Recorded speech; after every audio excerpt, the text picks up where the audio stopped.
Hi guys, I'm talking today about a really good book that I read a while ago, but luckily I kept some notes of it. Called The Way of the Superior Man, and it's written back in the '90s by this author called David Dida, and he's gone on to write some other stuff that I had not read of, but this one stood out to me because Hamza recommended to me, and it's just a very interesting book at just kind of like, well, one could boil it down to male female dynamics, but I think it goes to a larger degree of more people, really. Everyone, any kind of relationship, whether they're gay, straight, whatever, any kind of relationship, there's going to be one partner who is the masculine, who is the sort of ravager, and the other one who's the feminine, or the sort of supplicant, the one that kind of folds inwards. Because otherwise, at least I believe, and if you don't have those two polar opposites in a relationship, the pursuer and the pursued, the sort of divine feminine, divine masculine, there's no kind of polarization. It's really this kind of opposites attract kind of thing that works to make relationships so passionate, really. And talking about the divine masculine, I don't know too much about it. At least in my knowledge of Hinduism, you usually have the sort of comparative of Shiva Shakti or Shiva Kali, where you have this kind of creative, powerful divine energy. The usual sort of standing is, Kali and all her fearsome glory, with a skull in her hand and drinking blood and sort of furious, standing of the lying body of Shiva as a corpse, supporting this kind of divine feminine.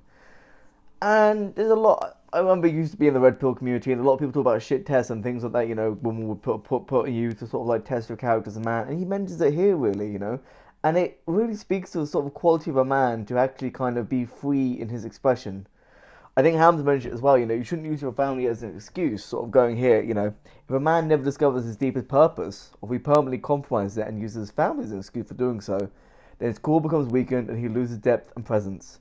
His woman loses trust and sexual polarity with him, even though he may put in much energy into the parenting of the children and doing the housework.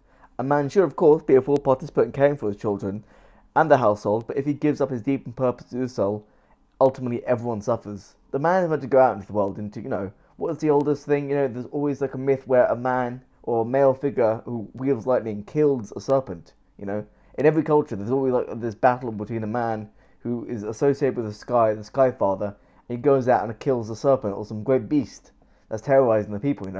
Men are meant to go out and kill monsters essentially. And while monsters might not be, as common today as they were 1,000 years ago, there's still something to be said about men are essentially made through discomfort. Women are built for comfort. Women are creatures of comfort, almost like cats in a way, in a sense. A woman can sit back, they can get fat, they get more curvy and blah blah. Like the way a woman accumulates fat, for example. If a man and a woman go out drinking and sort of do like the casual thing, you stop being on self improvement. You lie in more, you have more like junk food days with your woman or whatever.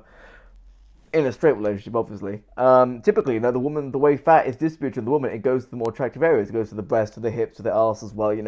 Fat accumulation in a woman is a good thing, and women are built for times of plenty.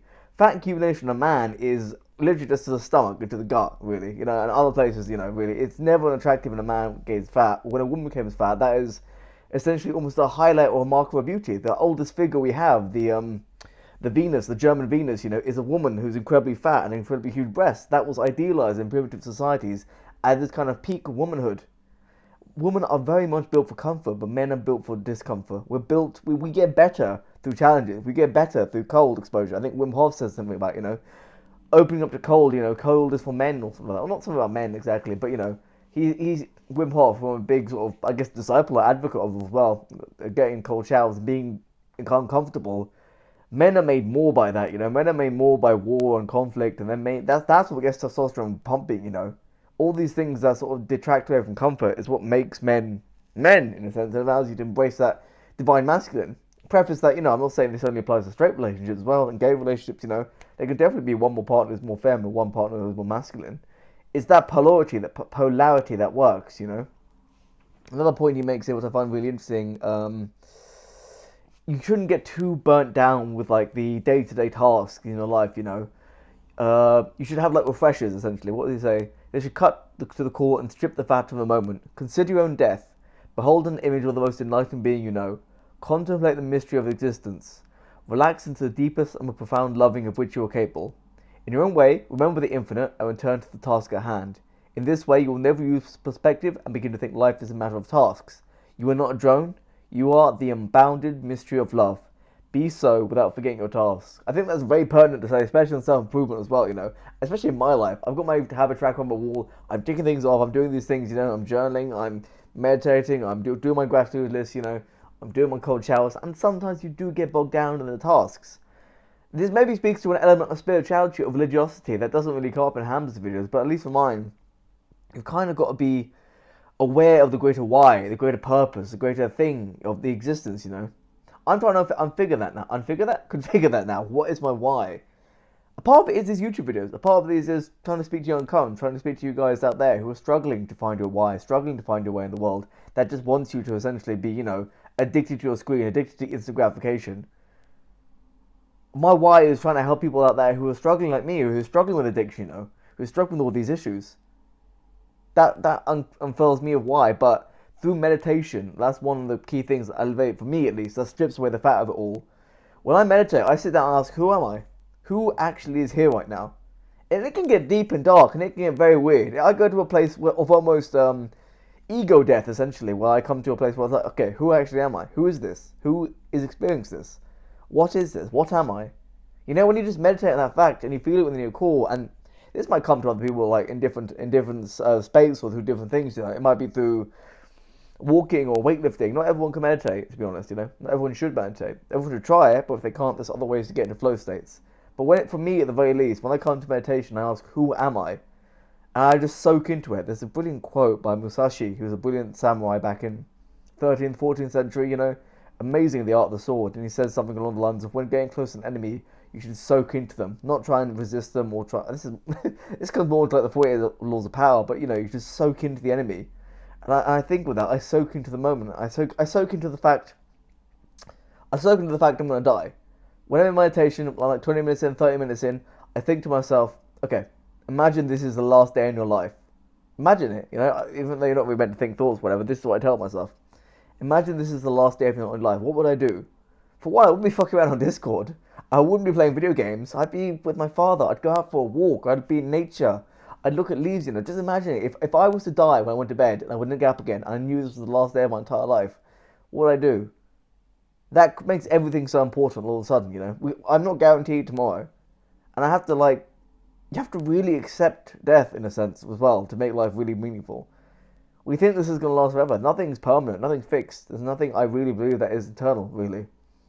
Truly. In countries, nations, states, borders, political ideologies, currency, money, society, human life, the universe, nothing is fixed. And to pretend it is going to continue on and just be fixed, even if it's 100 billion thousand years, is a great joke we play on ourselves. Just getting to the core of it, though, the meat of it, why, It doesn't have to be as spiritual and deep as this, but I think that's a really important point as well. It's a very good point he makes about death as well. This is a very interesting one. If your own darkest desires. If a man disowns his dark masculine desire for freedom, then he kinks the hose of his masculine force. His energy will not flow freely, and his attention will be bound by unfulfilled yearning. Most importantly, if his hose is kinked in this way, he weakens his masculine capacity to stand fearless in death that is conscious life. He will not be able to face the unknown, the groundless ground of being, and still function from his heart in love. It's something along the lines of, if I can find the quote here.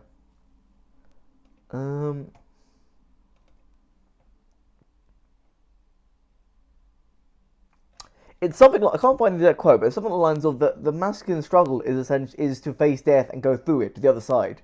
It is why we love warfare, why we love contests, why we love sports as well. It's a competition where there's a win and a loss.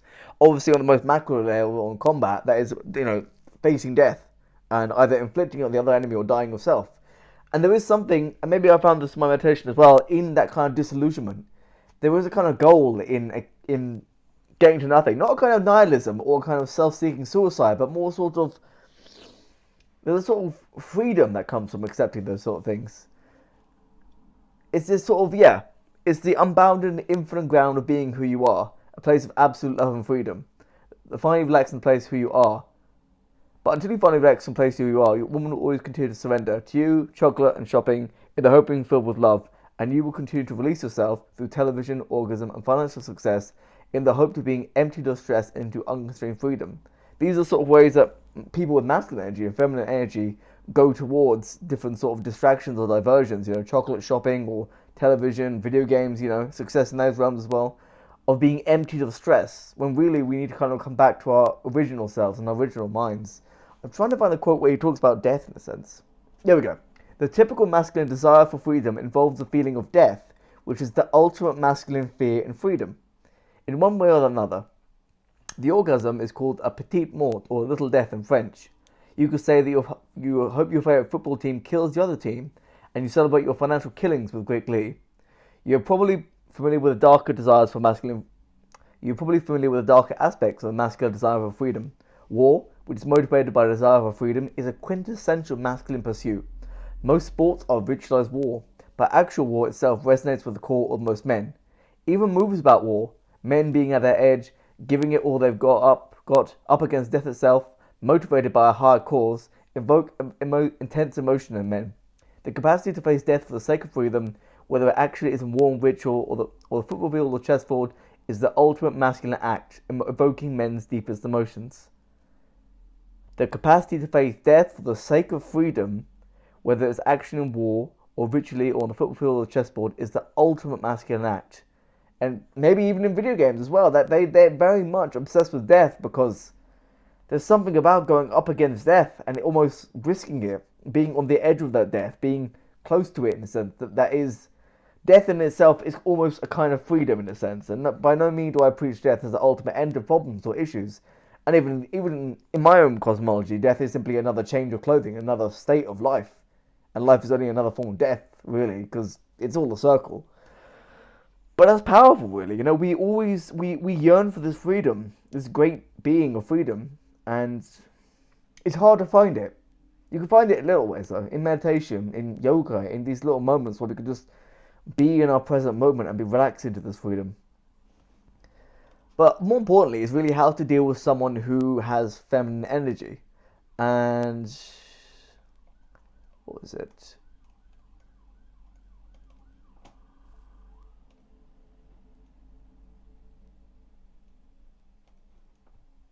So with regards to like shit tests and when women or people with feminine energy and they'll naggle you for having any success, he writes this: why is she being this way? Because she simply wants to deflate your success? No.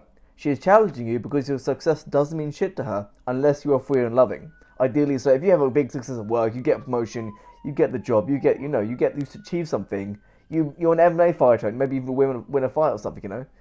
And if you are free and loving, nothing she says can collapse you. She wants to feel you are uncollapsible, so she pokes hole in your weak spot. Of course she knows how much this moment of success means to you, but this is precisely why she is negating it. Not because she wants to hurt you, because she wants to feel Shiva. She wants to feel your strength. She wants you to feel that happiness is not dependent on her response, nor on you making $1 million. She wants to feel you are a superior man. That is kind of the thing of it. You have to be almost detached from that success making you happy. And though I've not been in this situation many times, because, well, I've not exactly experienced it directly, I can understand the situation where something good is happening. Well, I've seen it with my parents, actually. My dad's done something good and he's happy about it. My mother was just shit testing him all the way to Kingdom Come because, well, unfortunately, he doesn't really know how to handle himself in that situation. And that's not really something I can really help with as well. But it's something about being able to stand in the presence of that emotion, of that being, of that situation, and not just be dependent on that success, sort of being constant in a sense, neither highs nor lows. Your woman or your partner wants to see that, you're fixed in your purpose. You did something good and you kind of like not too nonplussed about it in a sense. Or maybe I'm not understanding this in a way as well, because I don't fully agree with everything he says here. Because he puts in this book that different women have different temperatures, and I don't know about that. Like some women have hot demeanors and some women have cold demeanors, and if you have a hot demeanor, you should be going for someone who's colder. And okay, that's a little. Not everything in this book is 100% agree with, right? But there's some stuff that really speaks to me as well, and that kind of going back to the whole Shiva Shakti, Shiva Kali duality. Essentially, is the feminine is wild and uncontrolled, like an ocean. Feminine energy. We see a lot of it negatively now. Unfortunately, in the way media is presented, we see catfights, bitchiness, kind of like women saying one thing and doing another. We see it all in a very negative sense. But the feminine energy is a beautiful thing. It's a really beautiful thing, feminine energy. We don't appreciate it enough, It's that motherly thing, It's always a saying of, like, women make a house a home. And they very do. They're very nurturing, nesting creatures, And that is beautiful. It really is a beautiful thing. We kind of only see the back end of it, and especially in the Red Pill community, there's a lot of toxicity and anger towards women. And I was there too. I was there in those trenches back in 2020, 2020? No, it's like 2018, 2019. Yeah, back in the trenches, I was reading the Red Pills on the Reddit. It's like, oh, these women are bitches and all that shit. And it's not the case. I didn't understand how feminine energy seeks love and it seeks constantly test you. It constantly seeks to test you because it wants to see if you're up to the able to take them at their worst, essentially. Because feminine energy is chaotic.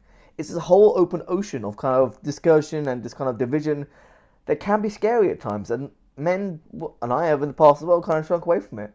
But it's also so beautiful as well, and because of its energy and dynamism, can create such majesty. But only if, as a man, you can support that energy, In the same way you have Kali on top of Shiva, and Shiva is supporting Kali in her mad cosmic dance, while she's clothed like Digambar, clothed in dimensions, or another way of saying completely naked, but she's mad and wild and flailing and beautiful in a sense, and fearsome. That fearsome feminine energy needs to be supported by the bedrock of the masculine kind of stability and assurance and kind of acceptance. I can't find the exact quote here, but he says something so beautiful about sort of being in the moment. Let's see here. Yes, whenever you are feeling isolated and weary, feel the present moment as if it were a woman. Feel it like you're embracing a woman physically. Feel the front of your body as if it were being pressed to the front of a woman's naked body, being filled with the delight of her feminine softness and loveliness. Feel her breast and belly against you. Breathe deeply as if inhaling her intoxicating fragrance, and, while inhaling, receive deeply into your body not just her scent, but the very essence of feminine conscious deliciousness, as if we're nourishing food for your masculine soul. Relax your body and feel the ocean of feminine energy around you. Feel your surroundings as a form, the sounds around you as a moans and laughter, and the light around you as a smile. Actually relax for the moment as you would relax with your lover, not metaphorically, but literally, bodily, with full intentions and presence. It's very interesting, He says, imagine clasping the woman towards you, your nipple grazing her breasts, and just being in the present with the world as well. You have to treat the world as feminine, and you kind of insert yourself into it. You must go into the world with complete and utter sort of insertion, and in this way, it's a very beautiful thing. When I'm feeling stressed or when I'm feeling just unable to cope with something, I always feel myself tighten up, especially on my hard chakra here. I always feel this like compressed, so I have to learn to kind of like open myself and breathe into the moment, like soften my belly and just breathe into it. And I've always found when I do that, just changing my position, it really just opens my mind to like I can actually be here in this moment. And I've gotten through 100% of all the bad circumstances I thought I never could have got through. All the terrible things I thought in my life that were unavoidable, inescapable, and just like unlivable, maybe in a sense. I've gotten through them. All the bad times, all the crises, all the things that have been brought my way. I've gotten through them, and here I am to this day. So you can always do that. But 100%, I'd recommend Way of the Superior Man. Are its ideas a bit outdated? Some are a bit strange, and some I don't completely agree with. But at its core, at its essence, at its spiritual level, it talks about how to sort of embrace your inner divine masculine. And don't get me wrong, everyone has a mixture of masculine and feminine energy. Women these days, have more push for masculine energy, and more men become more feminine. And as a bisexual guy, I see nothing wrong with feminine men. If there are men out there with a lot of feminine energy, and I find that very attractive as well. As a kind of masculine presenting kind of guy, I really do like men who are feminine, because I crave that kind of soft, gentle kind of energy and physicality as well. So I think it's a really beautiful thing. I like Hamza. I don't really bemoan the sort of ending of masculinity in a sense, in some ways. In other ways, I guess there's something to be said about, I saw this great quote, men get more done when they weren't able to see women's boobs as much, and that's probably quite true as well. But I do appreciate there are more men out there who are more feminine and gentle, and that's a really great thing as well. I really dig that, and we love those kind of guys as well. So yeah, I'm not going to sit here and chastise against femboys, because that's what I like as well. And I'd say, if you want to go that way, go that way. I'm not exactly going to be the channel for you femboys exactly, but I do have my own take on things. I don't blindly think the heteronormative relationships are simply. Oh, look at me getting my fucking $10 words here. I don't think straight relationships are purely the only way to examine self-improvement and enlightenment for, At least this is my view. But Way of the Superior Man is a very good book. I'd highly recommend it. Thank you, everyone. Take care. And remember, choose purpose over pleasure.